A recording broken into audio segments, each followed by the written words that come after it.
ষ্টুডিঅ'ত মই বৰ্ণালী ৰাজবংশী আজি হলি সমগ্ৰ বিশ্ববাসী আজিৰ পৰাই পালন কৰিছে হলি আৰু এই হলিৰ দিনটোতে অসমলৈ আহিব কেন্দ্ৰীয় গৃহমন্ত্ৰী অমিত শাহ তিনিদিনীয়া ভ্ৰমণসূচীৰে অসমত আহি উপস্থিত হ'বহি গৃহমন্ত্ৰী গৰাকী আৰু এই তিনি দিনত তেওঁ কি কাৰ্যসূচী আছে এই সন্দৰ্ভত গুৰুত্বপূৰ্ণ খবৰ জনাৰ চেষ্টা কৰিছো আজি হলি আৰু হলিৰ দিনটোতে অসমলৈ আহিব কেন্দ্ৰীয় গৃহমন্ত্ৰী অমিত শাহ আৰু হলিৰ দিনটোতে তেওঁ তিনিদিনীয়া ভ্ৰমণসূচীৰে অসমলৈ আহি উপস্থিত হ'বহি উত্তৰ পূব ভ্ৰমণৰ উদ্দেশ্যে কেন্দ্ৰীয় গৃহমন্ত্ৰী অমিত শাহ উপস্থিত হ'ব প্ৰথমতে আহি উপস্থিত হ'বহি যোৰহাটস্থিত ৰয়ৰিয়া বিমানবন্দৰত আৰু আজি নিশা দেৰগাঁৱত থকা পুলিচ প্ৰশিক্ষণ বিদ্যালয়ৰ অতিথিশালত কটাব তেওঁ তাৰ পাছতে শনিবাৰে কেন্দ্ৰীয় গৃহমন্ত্ৰী গৰাকীয়ে দেৰগাঁৱত লাচিত বৰফুকন পুলিচ একাডেমিক আনুষ্ঠানিকভাৱে উন্মোচন কৰিব ৰাজ্য চৰকাৰে নিৰ্মাণ কৰা লাচিত বৰফুকন পুলিচ একাডেমি আনুষ্ঠানিকভাৱে উন্মোচন কৰিব কাইলৈ দিনটো তাৰ পাছতে তেওঁ উৰা মাৰিব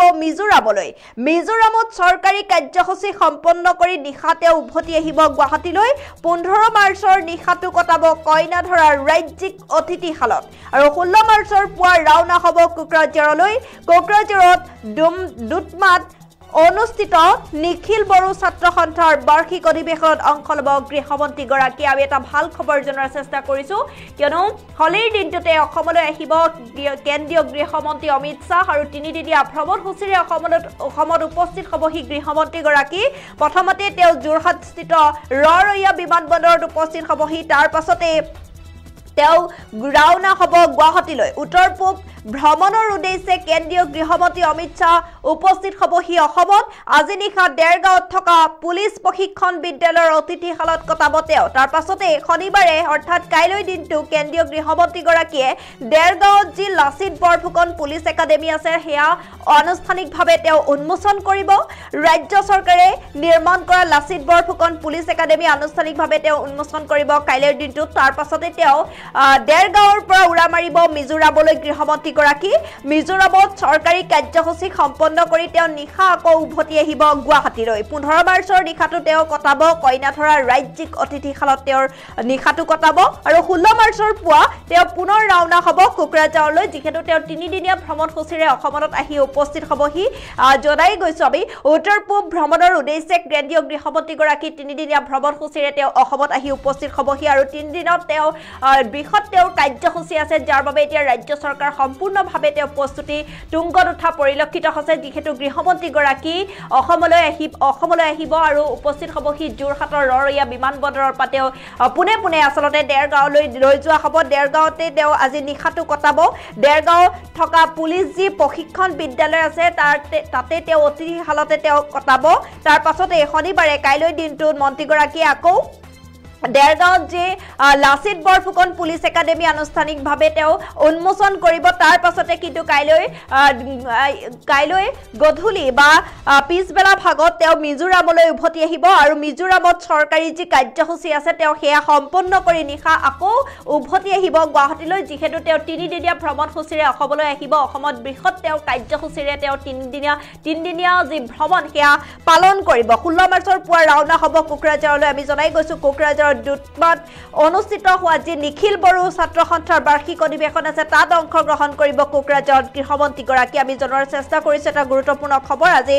দিনটোতে তেওঁ অসমলৈ আহিব গৃহমন্ত্ৰী গৰাকী আজি যিহেতু হলি সমগ্ৰ ৰাজ্যৰ লগতে বিশ্বত আচলতে পালন কৰা হৈছে হলি আৰু এই হলিৰ দিনটোতে ৰাজ্যলৈ আচলতে ভাল খবৰ তেওঁৰ ৰাজ্যবাসীৰ যি বাৰ্তাৰে শুভ বাৰ্তাৰে তেওঁ কাৰ্যসূচীৰ যি কাৰ্যসূচী আছে তিনিদিনীয়া ভ্ৰমণসূচীৰে যিখিনি কাৰ্যসূচী আছে তেওঁ সেয়া পালন কৰিবৰ কাৰণে অসমত আহি উপস্থিত হ'বহি তিনিদিনীয়া চৰকাৰী কাৰ্যসূচী হাতত লৈ আজি অসমলৈ আহিব কেন্দ্ৰীয় গৃহমন্ত্ৰী অমিত শাহ উত্তৰ পূব ভ্ৰমণৰ উদ্দেশ্যে কেন্দ্ৰীয় গৃহমন্ত্ৰী গৰাকী পোনে আহি উপস্থিত হ'বহি যোৰহাট বিমানবন্দৰত আমি জনোৱাৰ চেষ্টা কৰিছো তিনিদিনীয়া চৰকাৰী কাৰ্যসূচী হাতত লৈ অসমত উপস্থিত হ'বহি কেন্দ্ৰীয় গৃহমন্ত্ৰী গৰাকী 16 মাৰ্চত পুৱা ৰাওনা হ'ব কোকৰাঝাৰলৈ কোকৰাঝাৰত দুটাত অনুষ্ঠিত নিখিল বড়ো ছাত্ৰ সন্থাৰ বাৰ্ষিক অধিৱেশনৰ কাৰ্যসূচীত অংশ ল'ব কেন্দ্ৰীয় গৃহমন্ত্ৰীগৰাকীয়ে আৰু এইদৰে কোকৰাঝাৰৰ পৰা বিয়লি উভতি আহি পুনৰ গুৱাহাটীত উপস্থিত হৈ ৰেডিছন ব্লুত উত্তৰ পূৰ্বাঞ্চলৰ সকলো মুখ্যমন্ত্ৰীৰ সৈতে তেওঁ এখন বিশেষ বৈঠক আৰম্ভ হ'ব আৰু সেই বৈঠকত অংশগ্ৰহণ কৰিব গৃহমন্ত্ৰীগৰাকীয়ে তাৰ পাছতে নিশাই গুৱাহাটীৰ পৰা উৰা মাৰিব দিল্লীলৈ আমি গুৰুত্বপূৰ্ণ খবৰ জনাৰ চেষ্টা কৰিছো আজি অসমত আহি উপস্থিত হ'বহি কেন্দ্ৰীয় গৃহমন্ত্ৰী অমিত শাহ আজি হোলী যিহেতু ৰাজ্যবাসীৰ লগতে সমগ্ৰ বিশ্বতে আজি পালন কৰা হৈছে হোলী আৰু হোলীৰ দিনাই তেওঁ দিল্লীৰ পৰা গুৱাহাটীলৈ আহিব প্ৰথমতে তেওঁ যোৰহাটত উপস্থিত হ'বহি যোৰহাটৰ যি ৰৰৈয়া বিমানবন্দৰ তাতে উপস্থিত হ'বহি তাৰ পাছত তেওঁ পুনে দেৰগাঁৱত যি কাৰ্যসূচী আছে সেই দেৰগাঁও কাৰ্যসূচীত ল'ব অংশগ্ৰহণ আমি জনোৱাৰ চেষ্টা কৰিছো পুনৰ তেওঁ 16 মাৰ্চত তেওঁ আকৌ কোকৰাঝাৰলৈ উৰা মাৰিব কোকৰাঝাৰৰ পৰা তেওঁ পুনে গুৱাহাটীলৈ আহিব গুৱাহাটীত যি ৰেডিছন ব্লু তাতে তেওঁ এখন বিশেষ বৈঠক আছে ৰাজ্যৰ কেইবাজনো মুখ্যমন্ত্ৰীয়ে ৰাজ্যৰ ভিন্ন প্ৰান্তত উত্তৰ পূৰ্বাঞ্চলৰ সকলো আচলতে মুখ্যমন্ত্ৰীৰ সৈতে তেওঁ এখন বৈঠকত অংশগ্ৰহণ কৰিব অংশগ্ৰহণৰ পাছতে তেওঁ গুৱাহাটীৰ পৰা উৰা মাৰিব দিল্লীলৈ